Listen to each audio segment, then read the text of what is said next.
I tend to get really annoyed about how Icelanders' elf beliefs are portrayed in the foreign media. Somehow they picked it up and ran with this thing that we're all really kooky and that we all love elves and we don't do anything unless we speak to the elves first. And, I wrote a whole book about this. It's a pet peeve of mine. Iceland and the Eurovision Song Contest are like peanut butter and jelly. If the peanut butter was a volcanic island and the jelly involved glitter, wind machines, and bizarre key changes. For you American listeners, the Eurovision Song Contest is an annual musical Olympics where European countries, and a few extra, like Australia for some reason, compete with over-the-top songs and choreography. Picture sparkling outfits, Viking helmets, and the occasional power ballad, all performed in front of millions. Now, I've been told that Iceland is obsessed with Eurovision, that this tiny nation of 370,000 treat it like their Super Bowl, cheering for ballads and dance pop bangers instead of touchdowns. They've sent some unforgettable acts, but sadly, they've never won. It's like rooting for a team that always makes the playoffs, but never gets the trophy. Every year, Icelanders dream of hosting the Eurovision in Reykjavik, with puffins, geysers, and maybe Björk hosting and Messa 40 doing their garden party in the break.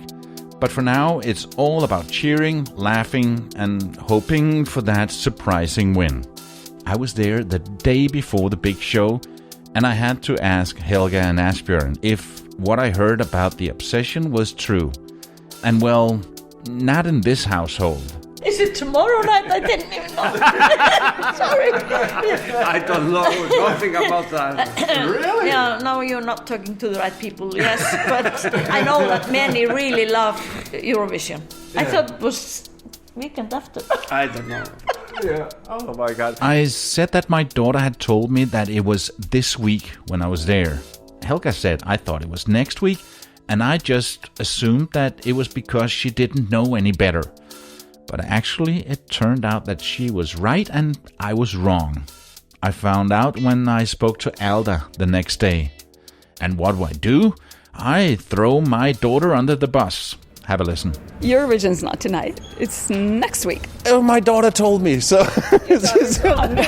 she said, you're in Iceland. You got to find a bar because they go crazy. So, and it's not even tonight. Okay. No, it's unfortunate because they do. We absolutely do. Oh, yeah, go crazy. So when that Netflix movie came out, I had a feeling that it was a funny movie, and Will Ferrell is a funny dude. And but was it kind of a mockery of Iceland and the Icelandic, or what did you think about that movie? Well, I tend to really, excuse me. You're getting emotional now. Exactly. No. I have a bit of a cough. I need a drink of water for this.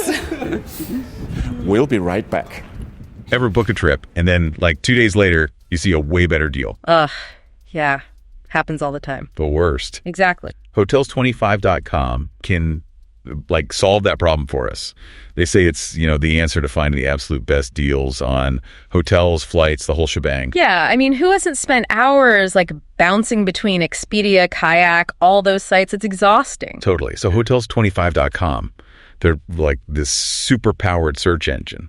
Instead of us going to all those different sites, it pulls everything together. It's kind of like, remember those old school travel agents? This is the digital version, but it doesn't judge your questionable souvenir choices. Exactly. But okay, the really cool part, it's not just hotels. They now do flights too. Yeah, exactly. And it's not just about saving money, right? It's also about not wanting to throw my laptop out the window after hours of clicking around. It's the convenience factor. And honestly, it gives you more control. You can see where the deals are coming from, read reviews. You're making a more informed decision. So it's like having a super powered travel sidekick in your back pocket. It just makes you wonder why we ever did it any other way. You're right. With all the tech we have now, there's no need to just settle. Exactly. Hotels25.com. Make sure you're getting the best deal. Good afternoon. Can I help you? Yes, my name is Bond. Radio Vagabond. My name is Palabo. welcome back to Iceland. Ever since we were children, we've had one dream. Winning the Eurovision Song Contest. Before the break, I was talking about the Netflix movie. All right, everyone. We are Fire Saga. Who wants to hear a Eurovision song? The story of Fire Saga.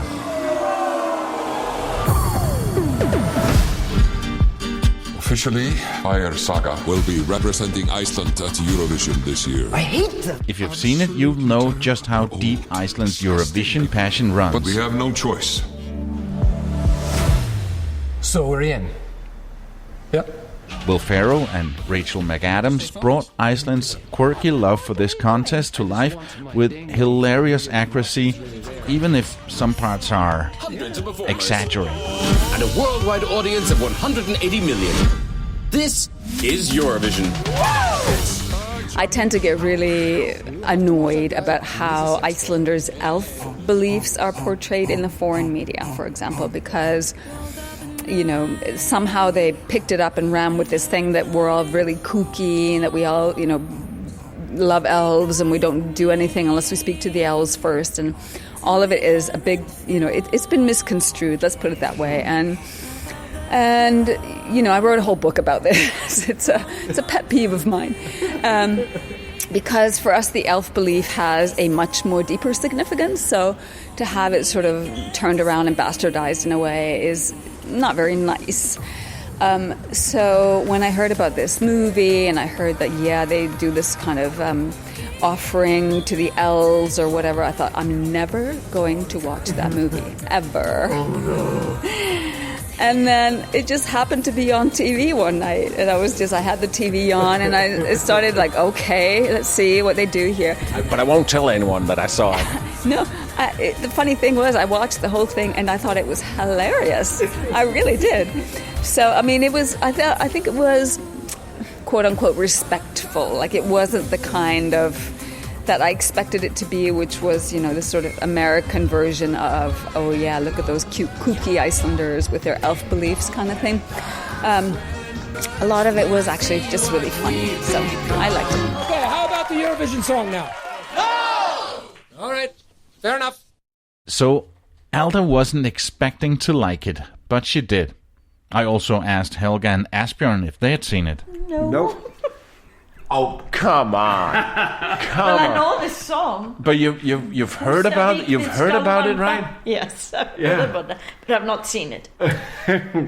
Do you know what it's about? No. It's about Iceland. And so it's not just about the Eurovision. It's about an Icelandic band where the lead singer, he's played by Will Ferrell. And it's really funny. And the lead singer is played by a Swedish girl. So no Icelandic on that one? No, I don't think so. No. Oh, so my question was that if it's true to, or if it's kind of a mockery of Iceland. I think either you like it a lot or you don't like it. Oh. So we'll but at probably least, come on, you should seconds. see it. Yeah. Now let's get to the football thing because not so much now, but just a few years ago, you had a great football. I'm just going to say to the American listeners, we're talking about soccer here. No, football, what we call football. You had a great team, and the Icelandic people left the island. So Russia. many people left the island and went to Russia for the World Cup, and it was insane. Mm-hmm. Yeah, I know. It was great.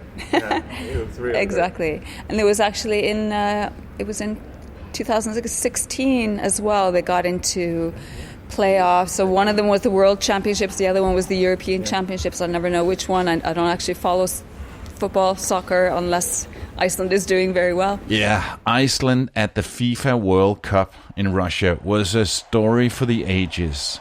Think David taking on Goliath, but with a Viking chant and a whole lot of national pride.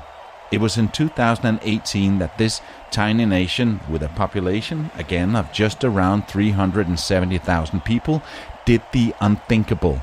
They qualified for the World Cup, becoming the smallest country ever to do so. Now, here's the wild part. When Iceland played in Russia, estimates say that around 30,000 Icelanders made the trip. That's almost 10% of the entire population. Imagine if 33 million Americans left the country at once to watch a game. Here in Iceland, the streets were eerily quiet, and even some sheep probably wondered, where is everyone? And Iceland didn't just show up. They brought their A game and their Viking thunderclap, which turned stadiums into epic arenas. This Viking thunderclap is a spine-tingling display of unity and power that'll give you goosebumps just watching it. Picture this, thousands of fans, many wearing Viking helmets and Icelandic blue, standing together with their arms reaching up in a Y. It starts with a drum and a single clap. Slow and deliberate. Followed by a booming collective that echoes through the stadium like a primal battle cry. It's not just a chant. It's a moment of pure, unshakable Icelandic pride. A sound that's so powerful that it echoes far beyond the stadium walls. If you close your eyes, you can almost see the longships pulling into shores, ready for a battle. It's mesmerizing, epic, and uniquely Iceland. The claps and chants grow louder and faster, building tension with every beat, as if the crowd is summoning the spirit of their Viking ancestors. Each synchronized movement is precise, like warriors exercising invisible axes. The crescendo peaks in a thunderous roar. The Icelandic fans became the darlings of the tournament. Their team's first match was against Argentina. A contest of contrasts between the two-time champions Argentina and the competition debutants Iceland. A global giant led by Messi. This match ended up in a jaw-dropping 1-1 draw, with Messi not scoring on a penalty shot. Messi is denied! Something that normally always happens. Lionel Messi, denied from the spot by Hannes. And that was because of an amazing save by the goalkeeper. And time is up! The small nation stands tall! It was more than just football. It was a celebration of the Icelandic spirit. So whether it's on a football field, in Eurovision, or just cheering from the stands, Iceland always punches above its weight and looks incredible doing it. During the World Cup back home in Iceland, those who couldn't make the trip hurtled around TVs, likely shouting their advice in Icelandic through the screen as if the players could hear them. What was that like? Please tell me that you're into football at least. We were in Norway at that time. We was in Norway. I was working in Norway at that time, and I am not interested in football. So. But we watched 2 games or something. I think so. Did you watch the one against Argentina where there was a penalty? There was 1-1 and there was a penalty kick with Messi. Yes, I saw that. Yeah. The goalkeeper, Hannes Halldórsson. Yes. Yeah. Do you know what team he used to play for at that time? Hannes. My home team. No. He was playing in Randers. Okay. So I felt he was from my hometown and he's made a save against the best football player in the world. And that game ended 1-1 against Argentina, and that was huge surprise. Messi, but you do remember that, though. Messi was really angry. he was not happy. No. I remember that. Yeah. But I think that is the only thing from this. Yes. So, not really into Eurovision, not really a huge football. You were in Norway, you were not even in Iceland, so you didn't even go to a sports bar to see or root for your team and dress up in blue and red? We were traveling on our motorbike around Norway and over to Finland and Sweden, so yeah. Interesting. To be honest, what's the true story? What do you think of us tourists? In general, Icelanders are very hospitable people, and we really enjoy showing our beautiful country to outsiders. And that is no lie, and that has always been the case. And even before Iceland was discovered as this amazing destination that it is, we really enjoyed that. So I think that is number one. Of course, we prefer people to be respectful. So there are certain things, and I have a book called The Little Book of Tourists in Iceland. I'll just plug that one a little bit. I think of that book as a dialogue between us Icelanders and the people who come here to visit, and how we can sort of get along better. I think a lot of people who come to visit, they want to be respectful tourists, but they're not aware of the things that are necessary for not to step on our toes, for example. And if I just take one example, a lot of people come and rent camper vans here. So they drive around in these camper vans that have these little kitchens and they can sleep in them and that kind of thing. And you cannot just park those camper vans anywhere. And that is what was happening at first. And, there are no toilets for people, just for one thing. So, you go to a tourist site, people usually park them at a popular tourist site, and they'd spend the night there, and then they would do their business, in the morning, in the evening, whatever. And all of these, anyway, it wasn't very pleasant. So you have to park those vehicles at designated campsites and use the facilities there. That is one example. The other example is, we have pools, of course, all over this country. We have this proliferation of geothermal energy and hot water, and so we can afford to have pools, outdoor pools, all over the place. So every little part of the country with more than, 10 houses has a pool. And our pools are like our community centers. We go there, we sit in the hot tub, we chat with our neighbors, we, discuss politics and whatever. And we have this one rule before you go in the pool is that you have to shower naked without your swimsuit, right? So before you put your suit on, you have to go into the shower, you have to lather up all your bits and then put your suit on, because we want our pools clean, of course. Mm-hmm. So we Icelanders are so conditioned to doing this. I mean, for us, it's like a total non-issue. Nobody looks at, the other person who's soaping up next to them. But when tourists come who are not totally comfortable, for example, or perhaps with being naked with strangers in the shower, they have... They're still men and women, right? Yes. So we have segregated. It's not Germany. It's not Germany, no. Exactly. So, no, so it's women in one and men in the other.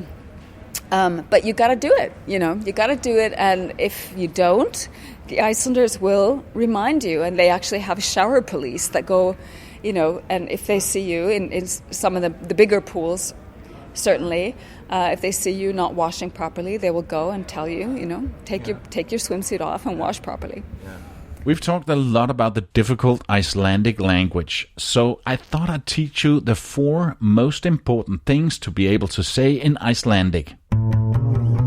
And now, the Radio Vagabond Language School. Today, Icelandic. Hello. Góðan daginn. Hello. Góðan daginn. Goodbye. Bless. Goodbye. Bless. Thank you. Takk fyrir. Thank you. Takk fyrir. Can I see the northern light? Get ég séð norðurljósin? Can I see the northern light? Get ég séð norðurljósin? And that was the Radio Vagabond Language School. Today, Icelandic. I was on your Facebook page as well, and one of your recent posts is about the Icelandic language, and I thought that was so hilarious. So let me try to throw those 3 words out in Icelandic, in fluent Icelandic. One of the words was gluggaveður. Gluggaveður. And it has a literal translation and then an actual meaning. Yes, yeah. So it means window weather. Gluggi is window and veður is weather. Window weather. Window weather. So Icelandic is very prosaic. We don't embellish our language very much at all. In fact, I think one person commented and said, in English we call it ornamental weather, which I thought was really nice. In Iceland we don't embellish things like that. We just call them what they are, and not just this, but everything.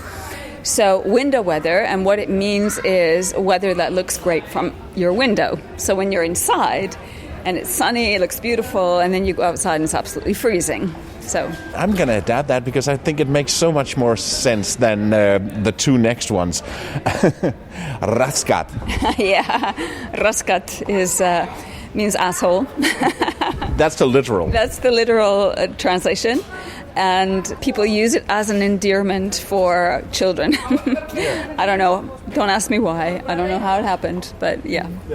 And then another one that's kind of related, råkraskat. Yes, råkraskat means when it's extremely windy, we say, oh, there's råkraskat. But the literal translation is windy asshole.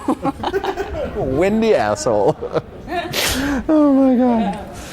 When I think of Iceland, I think that there are three things that you go crazy about, and one of them is actually the topic of one of your latest books, the Christmas season. Icelandic really love Christmas. They go all in.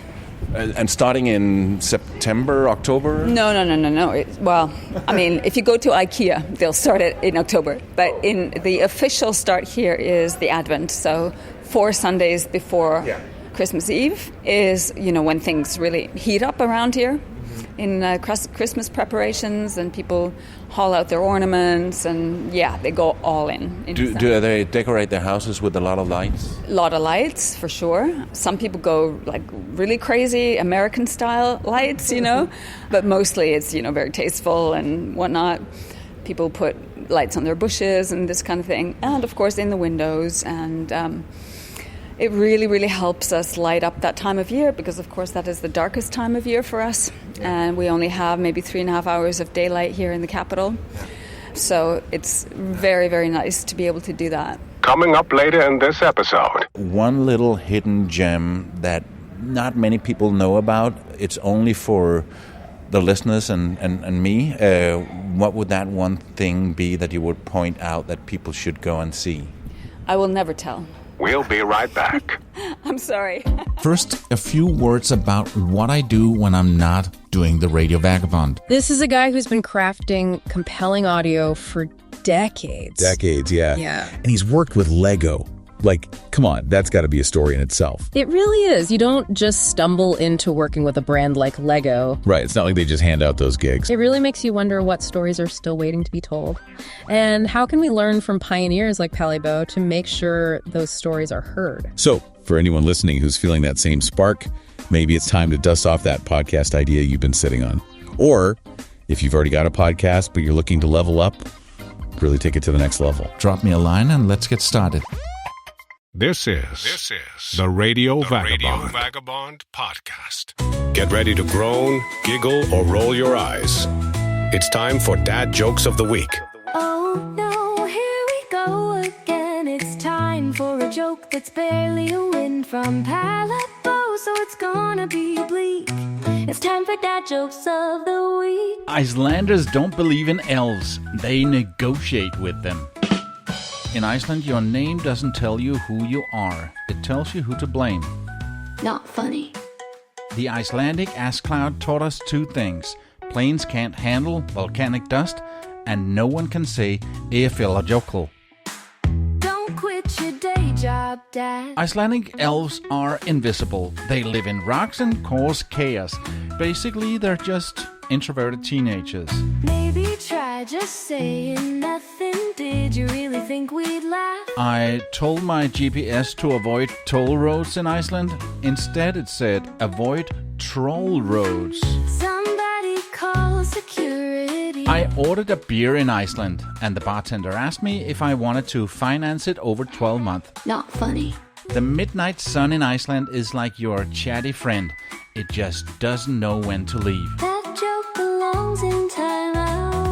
Iceland's hot dog is the only thing cheaper than a flight to get here. I think we just lost a listener. Icelanders don't hibernate in winter. They just blink and miss the sun. We're all suffering together. The ash cloud was so bad, even the birds were like, nah, I'll walk. Thanks for that, I guess. Björk's music is like Iceland's weather. You never know what's coming, but it's probably gonna be something dramatic. Not funny.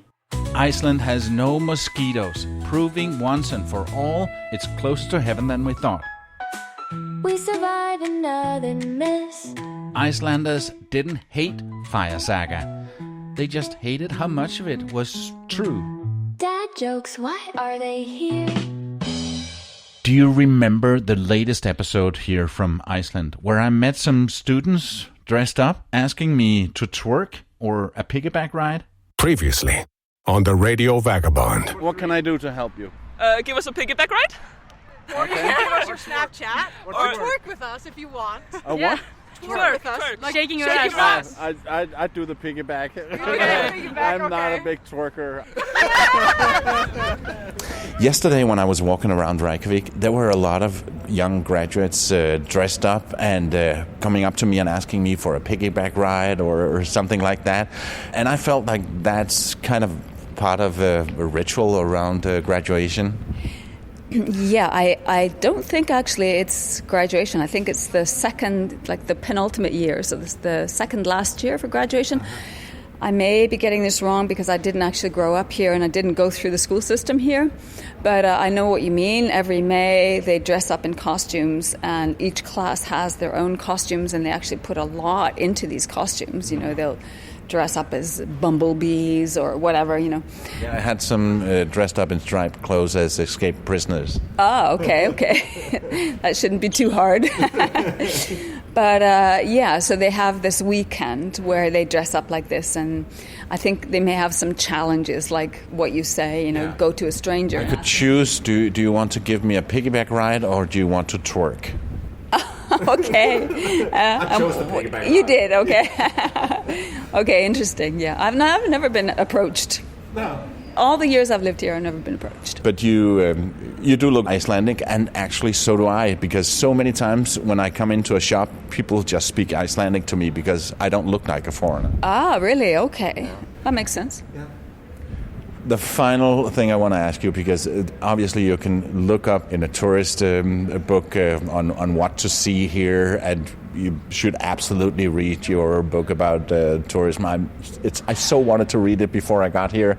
I didn't know about it, but so I'll make sure that I'll put the link to the book, all your books, in the show notes so people can find them and get them before they get here. And you can even get them as an ebook, right? Oh yeah. Some of them are available as audiobooks, ebooks, and paperbacks, and they're available from Amazon. They're also available in Iceland in most tourist shops and museum shops and bookshops. And, yeah. But the final one is, obviously you can do that and find all the things that you should see, and you should go and see those things that I won't even mention here.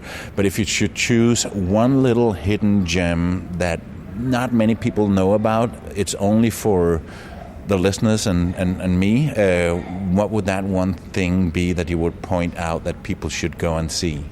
I will never tell. I'm sorry. I will never tell. Many of our hidden gems have been found by, popular blogs and things, and places that we used to be able to go to and, be alone. It's not a hidden gem anymore. Exactly. It's not a hidden gem anymore. But in terms of, and I don't actually do much recommending tourism. I'm more about the sort of social and political and whatnot about Iceland. There are lots and lots and lots of guidebooks and websites and whatever that will, recommend to you what to do and where to go. But I mean, I can tell you generally, if someone had, say, 3 days in Iceland, and Iceland's a big country. People may not realize that it's actually quite big. You can't just drive from one side to the other in a day. No, it's because you're 350,000 people, and my little country, we have 5.5 million people, and Iceland is way bigger than Denmark. Is it really? Yeah, I was told. The area of Denmark? Yeah, it's 42,000 square miles. Oh, wow. Kilometers. Right, okay. Yeah, we have 103,000 square kilometers. See, twice the size. Yeah, but so much of ours, of course, is uninhabitable in the center of the country.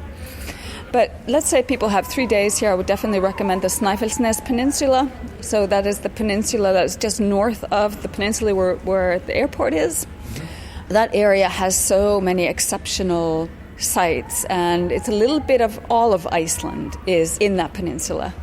There's a glacier, there's a black desert, there's, all all kinds of things. So very, very interesting place. And of course, the south coast is perennially popular. Yeah. And the Golden Circle. The Golden Circle. That is, of course, very touristy. Yeah. But it's a crowd pleaser. It's a crowd pleaser, for sure. So that's Þingvellir, the site of our ancient parliament, and Geysir, the geyser, which actually is Strokkur now, that does the Geysir is actually extinct. I know, and I found out, and because I read that, it doesn't really work anymore, quote unquote, and then I came there, and it worked, but then some people told me it's not really a Geysir. Yeah, Geysir is there, the old Geysir, and that is, by the way, the name in English, geyser, is taken from Geysir. Yeah. But there's another one called Strokkur that goes off every 3 minutes or so. Geysir does occasionally erupt. Okay. We had an eruption a few years ago when there was actually an earthquake in the area. So if something like that happens, then it can set it off, but it's very rare. And then, of course, the third part on the Golden Circle is the Golden Falls, Gullfoss waterfall, beautiful waterfall. My God, it's stunning. And when I came there 2 days ago, and I thought, okay, there's a waterfall here, and I've been recommended, I found it, but I hadn't really seen any photos, so I just parked the car, and then I walked out there. I thought I was going to see, that's a waterfall, and then go back. But then I came there, and it was just unbelievable, so beautiful it is. Yeah, it's astonishing. Yeah. It really is. So I did a few of the things. I didn't do all of the things. I also want to go to Vestfjord I was told that it's beautiful up there. So I have to come back. Discovered. It's pristine. Exactly. Yeah. So I really have to come back. And Alda, thank you so much for taking the time. My pleasure. Also, thanks to Helga and Asbjørn for coffee and taking the time to talk to me. And that's it for these episodes from Iceland. But I'm sure there'll be more at a later point because I'm not done with this country. I'll be back and spend a lot longer here. And I'll do the Westfjords and the Ring Road on my ultimate Ring Road road trip. I hope you've enjoyed visiting Iceland with me, and please let me know what your main takeaway from these episodes was. You can comment on my Facebook page, my Instagram, or on my YouTube channel, or simply by dropping a line to listener@theradiovagabond.com. Now, when I say that's all from Iceland, I do have a bonus episode next week, kind of about Iceland, or more specifically, how expensive it is and what to do about it. That's when I go to a supermarket and check some prices of normal items, and then I speak to my good friend Matt Kepnes, also known as Nomadic Matt, who's written the New York Times bestseller, How to Travel the World on $50 a Day.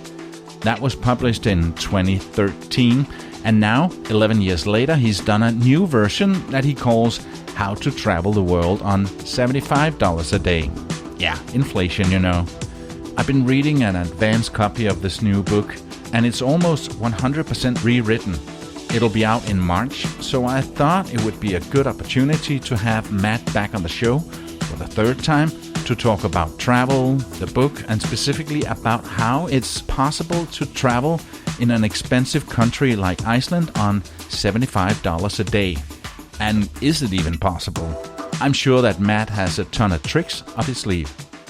That episode will be in your podcast app very, very soon. Also, another interesting conversation from the Extraordinary Travel Festival in Bangkok, where we're meeting even more cool extreme travelers. If you like this podcast, please tell a friend.